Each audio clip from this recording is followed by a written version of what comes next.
So you're thinking about doing a PhD or going to grad school, and you're wondering if it's worth it. And today we're going to look at the opportunity cost of doing a PhD versus going straight into the workforce after you're done with your bachelor's degree. This is a question that would have been really useful to look at like a decade ago, but at the time it wasn't really top of mind when I was making a decision to go and do my PhD. So what we're going to do is we're going to compare my actual financial trajectory following my undergraduate degree through my PhD and in my first few years as an industry scientist in the drug development world. And we're going to compare that with a hypothetical career if I had gone straight into the drug development space following undergraduate. And the numbers we're using for the hypothetical career are kind of best case scenario financial trajectory. And these numbers are heavily informed by an annual salary report from Biospace and also by information that I learned about coworkers or other scientists in the industry over the last few years. If you're interested and if you gain any insights from this video, please like or comment or consider subscribing to the channel, and let's get into it.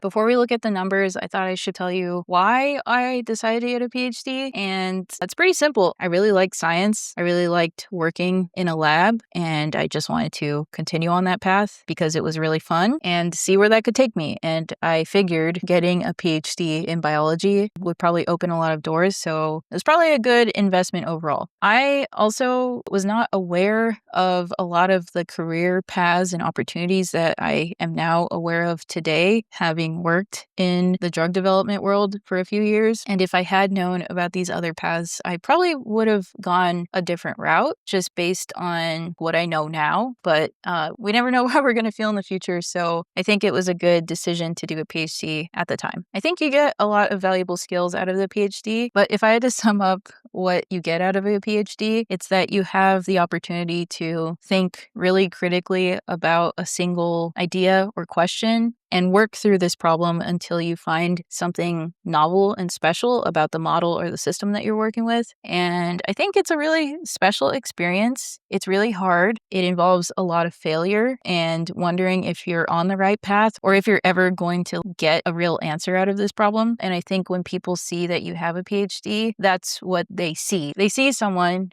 who has toiled through the process of working with a problem until they got something fruitful out of it for years. And this isn't to say that you don't get that experience outside of a PhD, but I imagine that if someone went into drug development right after undergraduate, that they understand the process of drug development a lot better than someone who has been in academia for the past 5 years. And I think that that's really valuable too. It's just different flavors of experiences, and that is what a PhD brings to the table. Someone who engages very deeply with a problem, is comfortable with failure, and sees something through to fruition by tinkering, toiling, and learning how to ask the right question to get to a fruitful answer. There's so many ways to talk about the experience of a PhD, probably a lot of very romantic and poetic ways to describe what a PhD is like. We'll leave that to someone else to write about, but yeah. Okay, so enough about that. Let's get into some of the numbers. So the first thing that we're going to look at is my actual financial trajectory. I graduated from college with a degree in microbiology in 2015. I didn't have a ton of research experience at the time. So during the year of 2015 to 2016, I did what's called a post-bac program, which at the time was funded by the NIH. And essentially it was just a stipend research program. My stipend was about $1,600 a month. So in that year,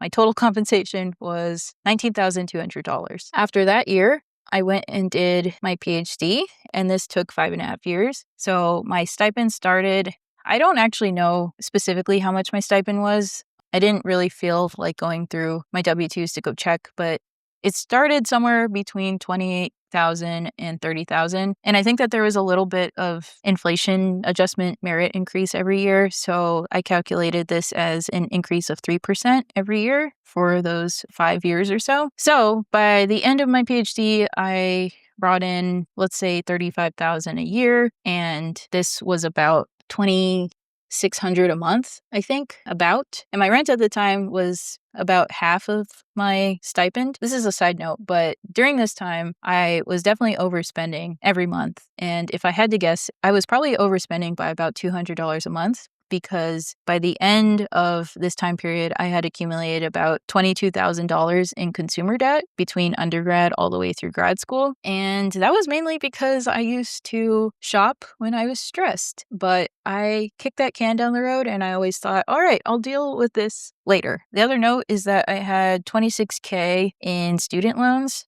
from my undergraduate degree. So I had about $48,000 in debt when I was done with my PhD. And then my first job as a scientist in industry, my salary was $120K, and my first bonus or other compensation was probably around $10K because I was offered a relocation bonus.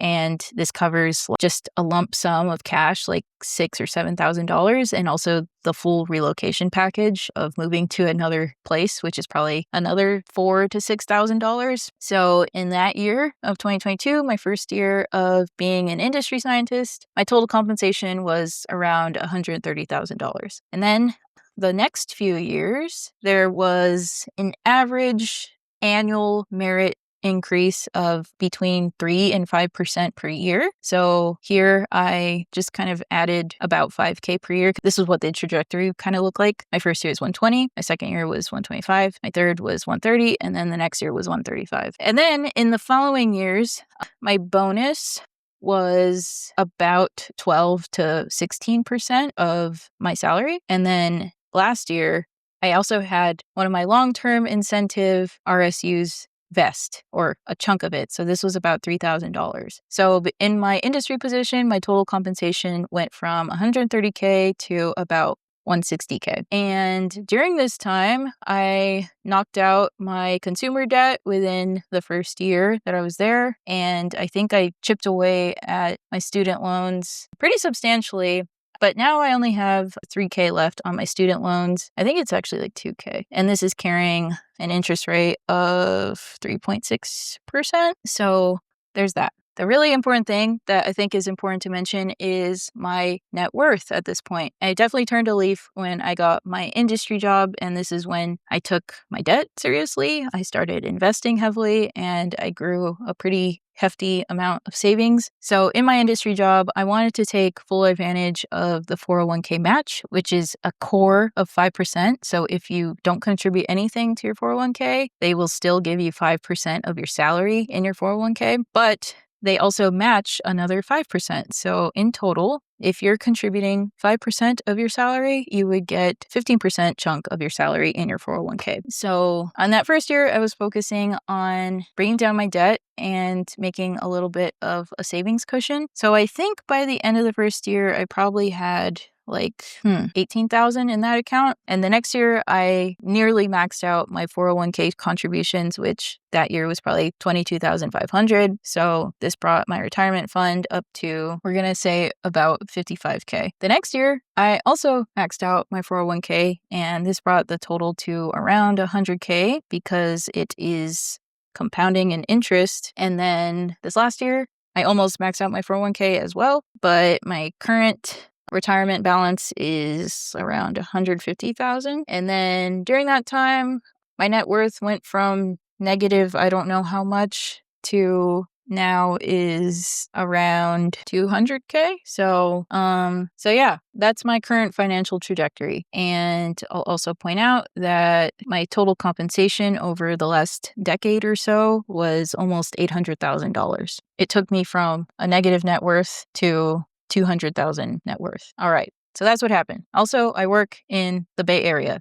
So that's what these numbers are reflecting. And that is what I'm basing this whole analysis on. Next up is hypothetical life, where I took a totally different path. So let's assume that I graduated again in 2015 and I started an entry-level research position in the Bay Area. People are going to fight me on this, but we're just playing with numbers, okay?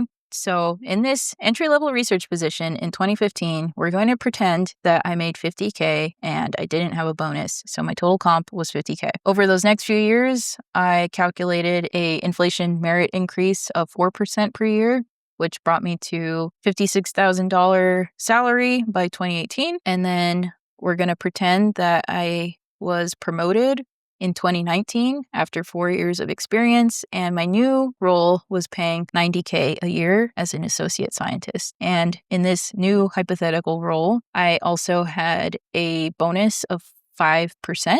So that brought my total comp up to about $95,000 a year. And over the next few years, I had a merit increase of, again, about 4%, which brought my new salary to $101,000 in 2022, which is when real me started working. Okay. All right. So we're just going to put that there as a marker. And in this hypothetical job, the next year I got promoted to the next level of scientist, and my new compensation was $110,000. And then that had a merit increase of 4% every year up until now, with my new bonus being about 15% per year. And this brought me to a total compensation of $1 million over the last decade of this hypothetical life. So the total compensation is more in this best case scenario hypothetical. And we're also going to incorporate how my net worth might have changed over this time period mainly through retirement and compounding interest. Okay, so let's pretend.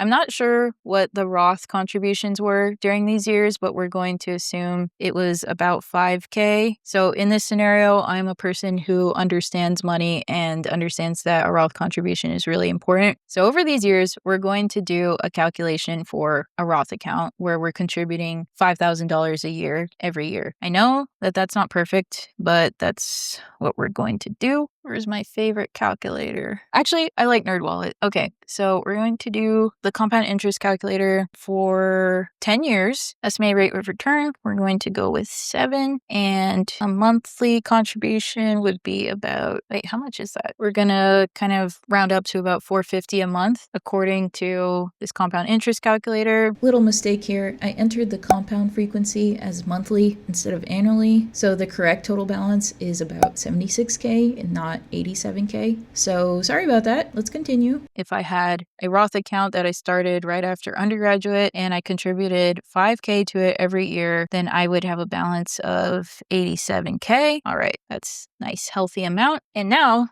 let's pretend that once I got promoted to an associate scientist, I also started receiving a company match for a 401k. So in this scenario, we're going to pretend that I was adding about $20K to this account per year, which would include my contributions plus my employer's contributions. So we're going to go with $20K per year. Okay, so we'll go back to our interest calculator. So in this scenario, we have 6 years that we're contributing after this initial deposit of $20K. So we're going to 6 years, and over that time, we're contributing how much per month? We'll do $1,600. At the end of this period, I would have $173,000. Same mistake here, but the actual total balance is approximately $172,000, so it's not that far off, and we'll just continue from here. So without any other cash or assets or debt included in the scenario, my net worth at this time would now be around $260,000 if I was a good little investor this entire time. And I had this solid hypothetical financial trajectory. So it looks like I could have been better off financially. Again, this is assuming best case scenario if I was fully informed, making great decisions and getting regular promotions on like a healthy timescale, which definitely isn't always the case. Altogether, I would maybe or probably be in a similar or just as good or maybe better financial situation if I had gone a different route with my career. Another thing to consider about the value of a PhD is that sometimes there's a ceiling to how far you can progress through your career if you don't have a PhD. And I think that is entirely dependent on the company you're at and the department. But I do know some people who have started an industry after undergraduate and gone back to get their PhD in order to overcome this position title barrier that some companies have. Yeah, I thought this would be fun to run some of the numbers on the opportunity costs of graduate school and what you miss out on financially if you do a PhD and if it's worth it. I've always thought about this, but I haven't actually ran the calculations. It's something that a lot of PhD scientists talk about because you basically spend all of your 20s, or at least most of your 20s, living like a college student on a pretty small stipend and not really growing a lot. And that makes you feel kind of limited in your life in a lot of ways. A lot of people feel like they can't get married or have children, and they feel feel really set back in a lot of financial goals that they might have, like buying a house or even buying a car, especially if you're someone who has no financial safety net from your family. And personally, I think I have like a moderate safety net. My parents bought my first car, so I didn't have a car payment. I took out my student loans, but I had my tuition paid for because my dad was in the military. What are some other things? My parents definitely would help me out if I had like a big expense related to a car issue or something of that nature. But otherwise, I was kind of on my own. And then when I got my first job,